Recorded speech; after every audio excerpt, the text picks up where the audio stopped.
Well, good morning. This morning we read Acts 23:12 to the end of the chapter. You will remember in our last reading in Acts, the Lord had stood near Paul and told him as he testified in Jerusalem, he was going to testify in Rome. But in this story, we see that there was a plot of 40 men who fasted and who planned to kill Paul. They were so determined they promised not to eat or drink anything until they successfully had killed Paul. But Paul's nephew heard of the plot. He went and told Paul and then told the commander of the troops, and Paul was delivered. An army of soldiers escorted him on to the next place. God's plan for Paul, God's promise to Paul, was that he was going to testify in Rome.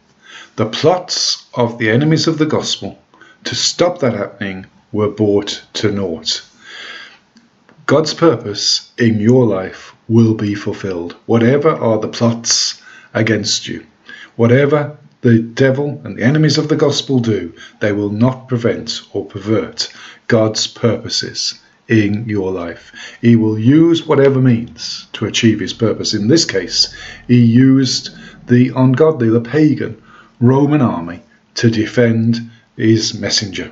And Paul, of course, testified in Rome. We'll see that later as we read the book of Acts together. There's an interesting little side issue in this about the way that humans, and I guess we all do this, to kind of filter the truth. When this commander had arrested Paul, he was going to have him beaten until Paul said, is it lawful to beat a Roman citizen? And that's the time he found out that Paul was a Roman citizen. When he wrote to the governor Felix, he said, the Jews were about to kill this man, and I came with my troops and rescued him, for I learned he was a Roman citizen. He learned no such thing. He didn't learn he was a Roman citizen until after he had dragged him away.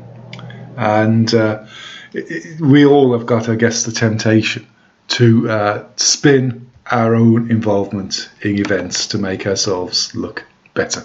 Let's try to avoid doing that today. The Lord bless you as you go out, and remember, God will fulfill his purposes in your life. Amen.